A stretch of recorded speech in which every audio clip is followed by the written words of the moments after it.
പൗലോസ് അപ്പോസ്തലൻ കൊരിന്തോസുകാർക്ക് എഴുതിയ രണ്ടാം ലേഖനം, അദ്ധ്യായം 1. അഭിവാദനം. ദൈവത്തിരുമനസ്സാൽ യേശുക്രിസ്തുവിൻ്റെ അപ്പോസ്തലനായ പൗലോസും സഹോദരൻ തിമോത്തിയോസും കൊരിന്തോസിലുള്ള ദൈവത്തിൻ്റെ സഭയ്ക്കും അക്കിയായിലെങ്ങുമുള്ള വിശുദ്ധർക്കും എഴുതുന്നത്: നമ്മുടെ പിതാവായ ദൈവത്തിൽ നിന്നും കർത്താവായ യേശുക്രിസ്തുവിൽ നിന്നും നിങ്ങൾക്ക് കൃപയും സമാധാനവും. സഹനത്തിലൂടെ സമാശ്വാസം. നമ്മുടെ കർത്താവായ യേശുക്രിസ്തുവിൻ്റെ ദൈവവും പിതാവും കരുണയുടെ പിതാവും സകല സമാശ്വാസത്തിൻ്റെയും ദൈവവുമായവൻ വാഴ്ത്തപ്പെട്ടവനാകട്ടെ. ദൈവം ഞങ്ങൾക്ക് നൽകുന്ന സാന്ത്വനത്താൽ ഓരോ തരത്തിലുള്ള വ്യതകൾ അനുഭവിക്കുന്നവരെ ആശ്വസിപ്പിക്കാൻ ഞങ്ങൾ ശക്തരാകേണ്ടതിനും, ഞങ്ങൾ ദൈവത്തിൽ നിന്ന് അനുഭവിക്കുന്ന അതേ ആശ്വാസം തന്നെ അവരും അനുഭവിക്കേണ്ടതിനും അവിടുന്ന് ഞങ്ങളെ എല്ലാ ക്ലേശങ്ങളിലും സമാശ്വസിപ്പിക്കുന്നു. ക്രിസ്തുവിൻ്റെ സഹനങ്ങളിൽ ഞങ്ങൾ സമൃദ്ധമായി പങ്കുചേരുന്നത് പോലെ ക്രിസ്തുവിലൂടെ സമാശ്വാസത്തിലും ഞങ്ങൾ സമൃദ്ധമായി പങ്കുചേരുന്നു.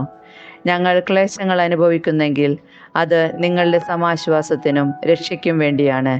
ഞങ്ങൾക്ക് ആശ്വാസം ലഭിക്കുന്നെങ്കിൽ അത് നിങ്ങളുടെ ആശ്വാസത്തിന് വേണ്ടിയാണ്. ഞങ്ങൾ സഹിക്കുന്ന പീഡകൾ തന്നെ നിങ്ങളും ക്ഷമയോടെ സഹിക്കുന്നതിന് നിങ്ങൾക്ക് ശക്തി ലഭിക്കുന്നതിന് വേണ്ടിയാണ്. ഞങ്ങൾക്ക് നിങ്ങളിൽ ഉറച്ച പ്രത്യാശയുണ്ട്. ഞങ്ങളുടെ ക്ലേശങ്ങളിൽ നിങ്ങൾ പങ്കുചേരുന്നത് പോലെ ഞങ്ങളുടെ സമാശ്വാസത്തിലും നിങ്ങൾ പങ്കുചേരും എന്ന് ഞങ്ങൾക്കറിയാം. സഹോദരരെ, ഏഷ്യയിൽ ഞങ്ങൾ അനുഭവിച്ച ക്ലേശങ്ങളെപ്പറ്റി നിങ്ങൾ അറിഞ്ഞിരിക്കണമെന്ന് ഞങ്ങൾ ആഗ്രഹിക്കുന്നു. മരണഭയം ഉണ്ടാകത്തക്ക വിധം അത്രമാത്രം കഠിനമായും ദുസ്സഹമായും ഞങ്ങൾ പീഡിപ്പിക്കപ്പെട്ടു. മാത്രമല്ല, ഞങ്ങൾ മരണശിക്ഷയ്ക്ക് വിധിക്കപ്പെട്ടിരിക്കുന്നുവെന്ന് ഞങ്ങൾക്ക് തോന്നി. എന്നാൽ ഇത് ഞങ്ങൾ ഞങ്ങളിൽ തന്നെ ആശ്രയിക്കാതെ മരിച്ചവരെ ഉയർപ്പിക്കുന്ന ദൈവത്തിൽ ആശ്രയിക്കുന്നതിന് വേണ്ടിയായിരുന്നു. അത്ര ഗൗരവമേറിയ ഒരു വിപത്തിൽ നിന്ന് ദൈവം ഞങ്ങളെ രക്ഷിച്ചു, തുടർന്നും രക്ഷിക്കുമെന്ന് ഞങ്ങൾ അവനിൽ പ്രത്യാശിക്കുകയും ചെയ്യുന്നു. ഞങ്ങൾക്ക് വേണ്ടിയുള്ള പ്രാർത്ഥനകൾ വഴി നിങ്ങൾ ഞങ്ങളെ സഹായിക്കണം. അങ്ങനെ അനേകരുടെ പ്രാർത്ഥനയുടെ ഫലമായി ഞങ്ങൾക്ക് ലഭിച്ച അനുഗ്രഹത്തിന് അനേകം ആളുകൾ ഞങ്ങളെ പ്രതി സ്തോത്രമർപ്പിക്കാൻ ഇടയാകട്ടെ. സന്ദർശനം മാറ്റിവെക്കുന്നു. ഞങ്ങൾ ലോകത്തിൽ, പ്രത്യേകിച്ച് നിങ്ങളുടെ ഇടയിൽ വിശുദ്ധിയോടും പരമാർത്ഥതയോടും കൂടെ വ്യാപരിച്ചു എന്ന മനസാക്ഷിയാണ് ഞങ്ങളുടെ അഭിമാനം. അത് ഭൗതിക ജ്ഞാനത്താലല്ല, ദൈവകൃപയാലാണ് സാധിച്ചത്. നിങ്ങൾക്ക് വായിക്കാനും മനസ്സിലാക്കുവാനും സാധിക്കുന്നതൊഴിച്ച് മറ്റൊന്നും ഞങ്ങൾ എഴുതുന്നില്ല. ഇപ്പോൾ നിങ്ങൾ ഞങ്ങളെ ഭാഗികമായി മനസ്സിലാക്കുന്നത് പോലെ നമ്മുടെ കർത്താവായ യേശുവിൻ്റെ ദിനത്തിൽ നിങ്ങൾ ഞങ്ങളുടെ അഭിമാനവും ഞങ്ങൾ നിങ്ങളുടെ അഭിമാനവുമാണെന്ന് നിങ്ങൾ സമ്പൂർണ്ണമായും ഗ്രഹിക്കുമെന്ന് ഞാൻ പ്രത്യാശിക്കുന്നു. ഈ വിശ്വാസത്തോടെയാണ് നിങ്ങൾക്ക് വീണ്ടും കൃപ ലഭിക്കേണ്ടതിന് നിങ്ങളുടെ അടുത്ത് വരാമെന്ന് ഞാൻ നേരത്തെ നിശ്ചയിച്ചത്.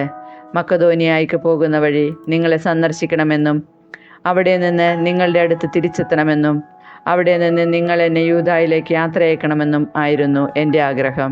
എൻ്റെ ഈ തീരുമാനത്തിൽ ഞാൻ ഉറപ്പില്ലാത്തവനായി തീരുന്നുവോ? ഒരേ സമയം അതെ എന്നും അല്ല എന്നും പറയാൻ മുതിരുന്ന ലൗകിക മനുഷ്യനെ പോലെയാണോ ഞാൻ പദ്ധതികൾ തയ്യാറാക്കുന്നത്? നിങ്ങളോടുള്ള ഞങ്ങളുടെ വാക്കുകൾ ഒരേ സമയം അതെ എന്നും അല്ല എന്നും ആയിരുന്നില്ല എന്നതിന് വിശ്വസ്തനായ ദൈവം സാക്ഷിയാണ്. എന്തുകൊണ്ടെന്നാൽ നിങ്ങളുടെ ഇടയിൽ ഞാനും സിൽവനോസും തിമോത്തിയോസും പ്രസംഗിച്ച ദൈവപുത്രനായ യേശുക്രിസ്തു അതേയും അല്ലായും ആയിരുന്നില്ല, എല്ലായ്പ്പോഴും അതേ തന്നെ ആയിരുന്നു. ദൈവത്തിൻ്റെ സകല വാഗ്ദാനങ്ങളും ക്രിസ്തുവിൽ അതെ എന്ന് തന്നെ. അതുകൊണ്ട് തന്നെയാണ് ദൈവമഹത്വത്തിന് അവൻ വഴി ഞങ്ങൾ ആമേൻ പറയുന്നത്. ഞങ്ങളെ നിങ്ങളോടുകൂടെ ക്രിസ്തുവിൽ സ്ഥാപിച്ചിരിക്കുന്നതും അഭിഷേകം ചെയ്തിരിക്കുന്നതും ദൈവമാണ്. അവിടുന്ന് നമ്മിൽ തൻ്റെ മുദ്ര പതിക്കുകയും അച്ചാരമായിട്ട് തൻ്റെ ആത്മാവിനെ നമ്മുടെ ഹൃദയങ്ങളിലേക്ക് പകരുകയും ചെയ്തിരിക്കുന്നു. നിങ്ങളുടെ ഗുണത്തിന് വേണ്ടിയാണ് ഞാൻ കൊരിന്തോസിലേക്ക് വരാതിരുന്നത്. ഇതിന് എൻ്റെ ജീവനെ ചൊല്ലി ദൈവത്തെ ഞാൻ സാക്ഷിയാക്കുന്നു. നിങ്ങളുടെ വിശ്വാസത്തിന്മേൽ ഞങ്ങൾ ആധിപത്യം പുലർത്തുന്നില്ല. നിങ്ങൾ വിശ്വാസ സ്ഥിരതയുള്ളവരായതുകൊണ്ട് നിങ്ങളുടെ സന്തോഷത്തിന് വേണ്ടി ഞങ്ങൾ നിങ്ങളോടൊത്ത് ജോലി ചെയ്യുന്നു. പൗലോസ് അപ്പോസ്തലൻ കൊരിന്തോസുകാർക്ക് എഴുതിയ രണ്ടാം ലേഖനം, അദ്ധ്യായം 2. ദുഃഖമുളവാക്കുന്ന മറ്റൊരു സന്ദർശനം വേണ്ട എന്ന് ഞാൻ തീർച്ചയാക്കി. ഞാൻ നിങ്ങളെ ദുഃഖിപ്പിക്കുന്നെങ്കിൽ ഞാൻ ദുഃഖിപ്പിച്ചവരല്ലാതെ മറ്റാരാണ് എന്നെ സന്തോഷിപ്പിക്കുവാനുള്ളത്? ഞാൻ വരുമ്പോൾ എനിക്ക് സന്തോഷം നൽകേണ്ടവർ എന്നെ ദുഃഖിപ്പിക്കാതിരിക്കാൻ വേണ്ടി മാത്രമാണ് ഞാൻ എഴുതിയത്. എൻ്റെ സന്തോഷം നിങ്ങൾ ഓരോരുത്തരുടെയും സന്തോഷമായിരിക്കുമെന്ന് നിങ്ങളെപ്പറ്റി എനിക്കുറപ്പുണ്ടായിരുന്നു. വലിയ ദുഃഖത്തോടും ഹൃദയവ്യതയോടും വളരെ കണ്ണുനീരോടും കൂടി ഞാൻ നിങ്ങൾക്ക് എഴുതിയത് നിങ്ങളെ ദുഃഖിപ്പിക്കുവാൻ വേണ്ടിയല്ല, മറിച്ച് നിങ്ങളോടുള്ള എൻ്റെ സമൃദ്ധമായ സ്നേഹം അറിയിക്കാൻ വേണ്ടിയാണ്. അപരാധിക്ക് മാപ്പ്. ദുഃഖമുളവാക്കിയവൻ എന്നെയല്ല ദുഃഖിപ്പിച്ചത്. ഒരു പരിധിവരെ ഞാൻ മയപ്പെടുത്തി പറയുകയാണ്, നിങ്ങളെല്ലാവരെയുമാണ്. അങ്ങനെയുള്ളവന് ഭൂരിപക്ഷം നൽകുന്ന ഈ ശിക്ഷ ധാരാളം മതി. അതുകൊണ്ട് അവൻ അഗാധ ദുഃഖത്തിൽ നിബദിക്കാതിരിക്കുന്നതിന് നിങ്ങൾ അവനോട് ക്ഷമിക്കുകയും അവനെ ആശ്വസിപ്പിക്കുകയും ചെയ്യണം. നിങ്ങൾക്ക് അവനോടുള്ള സ്നേഹത്തെക്കുറിച്ച് അവന് ഉറപ്പുവരുത്തണമെന്ന് ഞാൻ അഭ്യർത്ഥിക്കുന്നു. എല്ലാ കാര്യങ്ങളിലും നിങ്ങൾ അനുസരണയുള്ളവരാണോ എന്ന് പരീക്ഷിച്ചറിയുന്നതിന് വേണ്ടിയാണ് ഞാൻ എഴുതിയത്. നിങ്ങൾ ക്ഷമിക്കുന്നവനോട് ഞാനും ക്ഷമിക്കുന്നു. ഞാൻ എന്തെങ്കിലും ക്ഷമിച്ചിട്ടുണ്ടെങ്കിൽ അത് ക്രിസ്തുവിൻ്റെ നാമത്തിൽ നിങ്ങൾക്ക് വേണ്ടിയാണ്. ഇത് സാത്താൻ നമ്മെ ഇരിക്കേണ്ടതിനാണ്.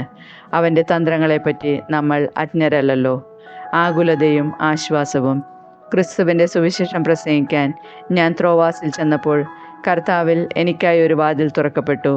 എന്നാൽ എൻ്റെ സഹോദരനായ തീത്തോസിനെ അവിടെ കാണായികയാൽ എൻ്റെ മനസ്സിന് ഒരു സ്വസ്ഥതയും ഉണ്ടായിരുന്നില്ല. അതിനാൽ ഞാൻ അവിടെയുള്ളവരോട് യാത്ര പറഞ്ഞിട്ട് മക്കദോനിയയിലേക്ക് പോയി. ക്രിസ്തുവിൽ ഞങ്ങളെല്ലായ്പ്പോഴും വിജയത്തിലെത്തിക്കുകയും അവനെക്കുറിച്ചുള്ള ജ്ഞാനത്തിൻ്റെ സൗരഭ്യം ഞങ്ങൾ വഴി എല്ലായിടത്തും പരത്തുകയും ചെയ്യുന്ന ദൈവത്തിന് സ്തുതി. എന്തുകൊണ്ടെന്നാൽ രക്ഷിക്കപ്പെടുന്നവരുടെ ഇടയിലും ശിക്ഷിക്കപ്പെടുന്നവരുടെ ഇടയിലും ഞങ്ങൾ ദൈവത്തിന് ക്രിസ്തുവിൻ്റെ പരിമളമാണ്. ഒരുവന് മരണത്തിൽ നിന്ന് മരണത്തിലേക്കുള്ള സൗരഭ്യവും അപരന് ജീവനിൽ നിന്ന് ജീവനിലേക്കുള്ള സൗരഭ്യവും. ഇവയ്ക്കെല്ലാം കെൽപ്പുള്ളവൻ ആരാണ്? ദൈവവചനത്തിൽ മായം ചേർത്ത് കച്ചവടം ചെയ്യുന്ന അനേകരുണ്ട്. അവരെ പോലെയല്ല ഞങ്ങൾ, മറിച്ച് ദൈവസന്നിധിയിൽ വിശ്വസ്തരും ദൈവത്താൽ നിയോഗിക്കപ്പെട്ടവരുമെന്ന നിലയിൽ ക്രിസ്തുവിൽ ഞങ്ങൾ സംസാരിക്കുന്നു. പൗലോസ് അപ്പോസ്തലൻ കൊരിന്തോസുകാർക്ക് എഴുതിയ 2-ാം ലേഖനം, അധ്യായം 3. ഉടമ്പടിയുടെ ശുശ്രൂഷകർ. ഞങ്ങൾ വീണ്ടും ആത്മപ്രശംസ ചെയ്യുകയാണോ? മറ്റു ചിലർക്ക് എന്നതുപോലെ ഞങ്ങൾക്ക് നിങ്ങളുടെ പേർക്കോ നിങ്ങളിൽ നിന്നോ ശുപാർശ കത്തുകൾ ആവശ്യമുണ്ടോ? ഞങ്ങളുടെ ഹൃദയങ്ങളിൽ എഴുതപ്പെട്ടതും സകല മനുഷ്യരും അറിയുകയും വായിക്കുകയും ചെയ്യുന്നതുമായ ഞങ്ങളുടെ ശുപാർശക്കത്ത് നിങ്ങൾ തന്നെയാണ്. മഷി കൊണ്ടല്ല, ജീവിക്കുന്ന ദൈവത്തിൻ്റെ ആത്മാവ് കൊണ്ട്, കൽപ്പലകകളിലല്ല, മനുഷ്യരുടെ ഹൃദയഫലകങ്ങളിൽ ഞങ്ങളുടെ ശുശ്രൂഷ വഴി എഴുതപ്പെട്ട ക്രിസ്തുവിൻ്റെ ലിഖിതമാണ് നിങ്ങളെന്ന് വ്യക്തമാണ്. ഇതാണ് ക്രിസ്തു വഴി ദൈവത്തിലുള്ള ഞങ്ങളുടെ വിശ്വാസം. സ്വന്തമായി എന്തെങ്കിലും മേന്മ അവകാശപ്പെടാൻ ഞങ്ങൾ യോഗ്യരല്ല. ഞങ്ങളുടെ യോഗ്യത ദൈവത്തിൽ നിന്നാണ്. അവിടുന്ന് ഞങ്ങളെ എഴുതപ്പെട്ട നിയമത്താലല്ല, ആത്മാവിനാൽ പുതിയ ഉടമ്പടിയുടെ ശുശ്രൂഷരാകാൻ യോഗ്യരാക്കിയിരിക്കുന്നു. എന്തെന്നാൽ എഴുതപ്പെട്ട നിയമം മൃതിപ്പെടുത്തുന്നു, ആത്മാവ് ജീവിപ്പിക്കുന്നു.